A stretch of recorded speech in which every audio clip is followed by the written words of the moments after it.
everybody, it's Dr. Johnson and welcome back to Trusalus Injury Recovery and Performance Education Online. Today, with episode 14, we're going to be talking about the mindset for holistic injury recovery. What you need to start thinking about, what you need to embrace, and what action steps you need to take you from pain to performance. In our last couple of episodes, we've broken down overuse injuries, acute traumatic injuries, and underuse injuries or deconditioning. Regardless of where you are in that range, if you're watching this content and these videos, I assume that you have some interest in moving forward and eliminating some pain and going into some higher levels of performance. So today we want to talk about mindset.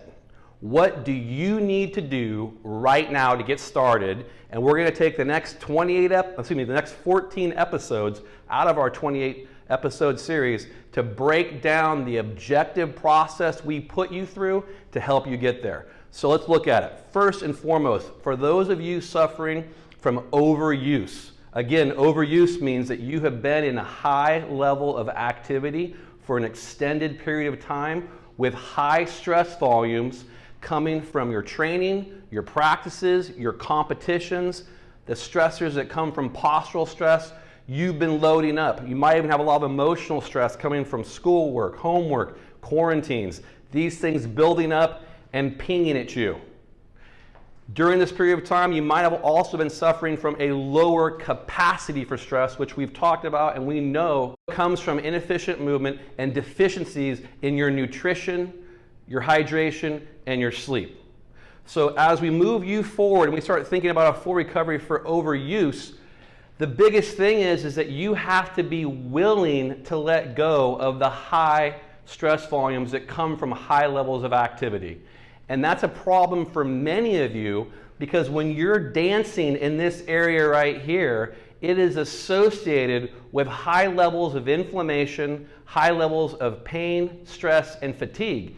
And the discouraging part for me as your practitioner, I've seen so many athletes associate those feelings with the way it's supposed to be in your training.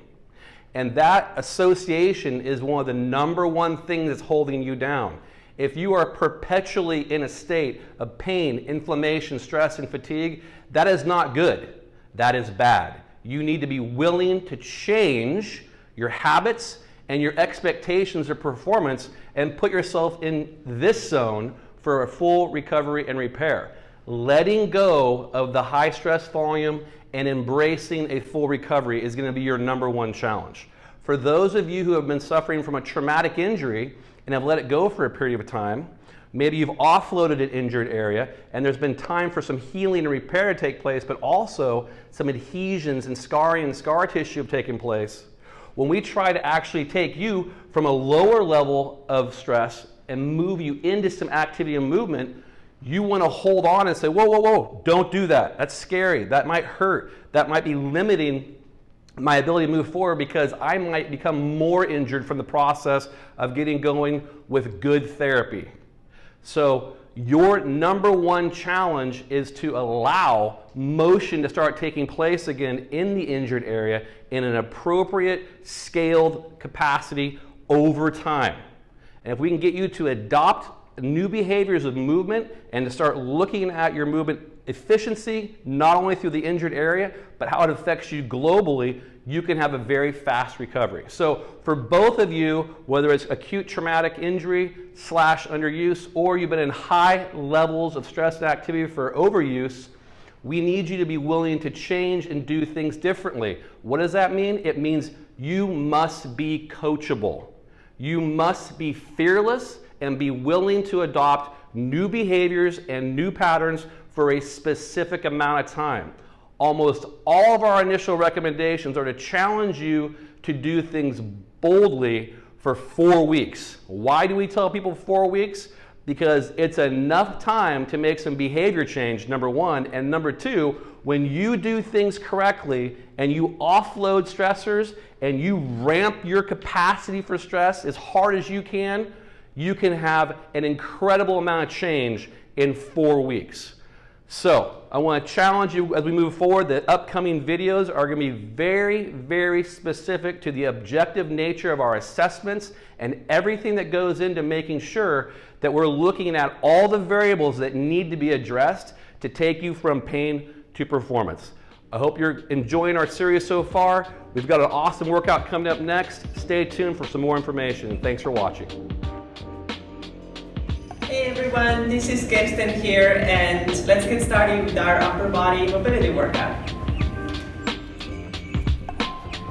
We start with wrist circles, so simply clasp your hands and circle your wrists one way and the other way about 5 repetitions.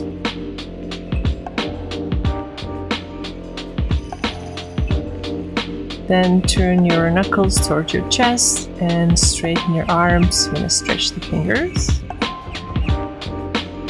And then in the same position, lift your arms overhead, about 5 times.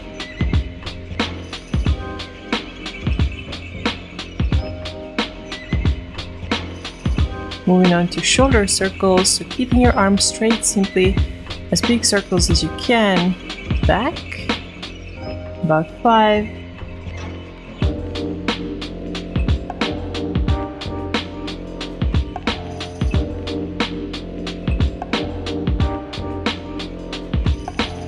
And then forward about 5 circles as well.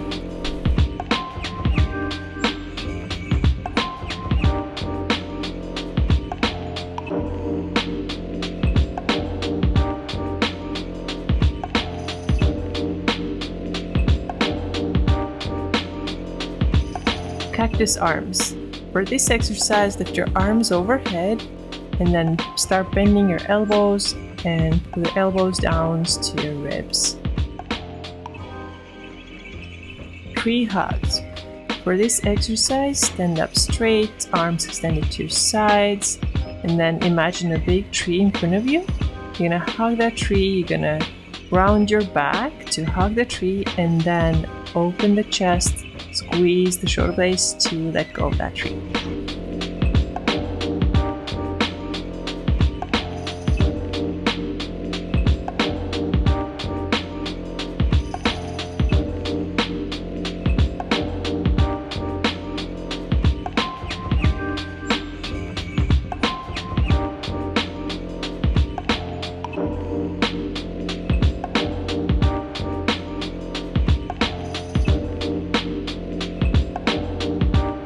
Grab a long towel and lift your arms up overhead. Go as low as you can. Maybe you can even touch your lower back. That's great. If not, you're simply going to go as high as you can. You're going to pause there and bring your arms back down. And you can do the same exercise with PVC pipe, a broomstick, whatever you have.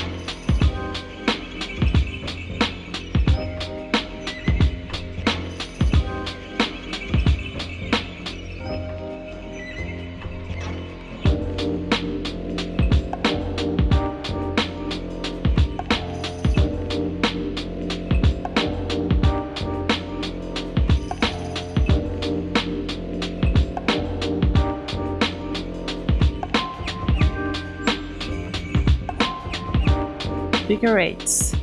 For this one, you're going to start with the towel or the broomstick touching your thighs and keep your both arms straight. So you can lift up your right arm, you're going to open the chest and your arms go behind your back, lift your left arm and come back the same way.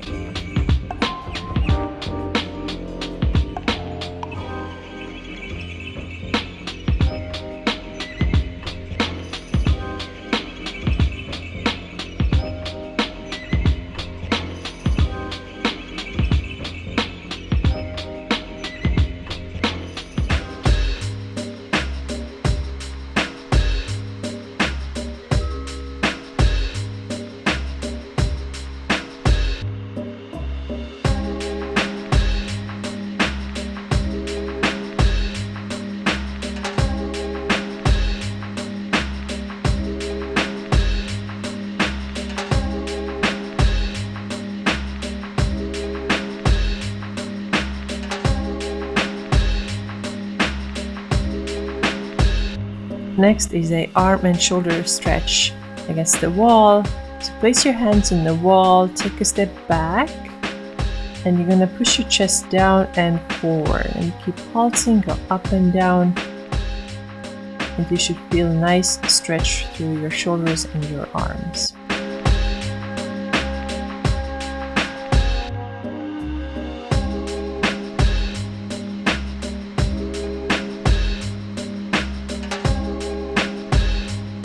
Moving on to chest stretch.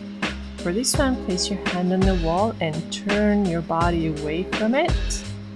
And with small twisting motion, I'm going to start opening the chest. And then we add some squats. Now open up the chest, feel the stretch in your chest, and then bend your knees a little bit. You don't have to go down very low, just maybe a quarter of a squat.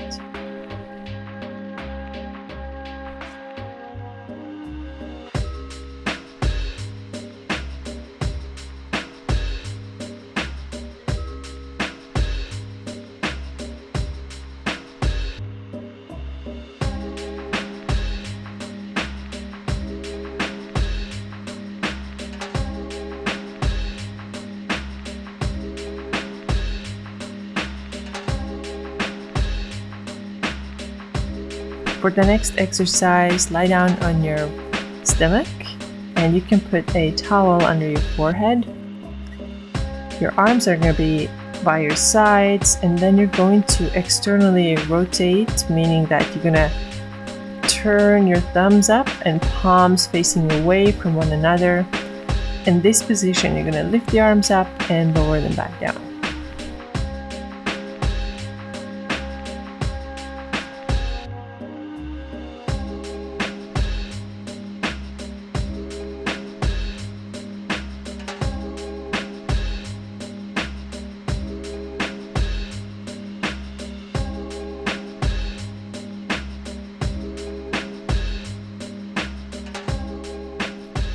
And in the same starting position, this time you're going to rotate internally, and everything else is the same. You're going to lift your arms up and lower them back down.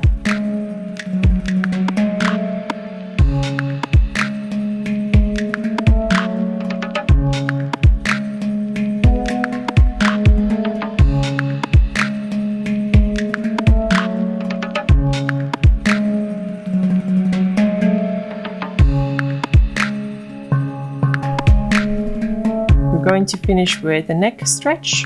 For this one, get your right ear to right shoulder, and this position, start nodding your head. Chin to chest and then look up. Chin to chest and look up.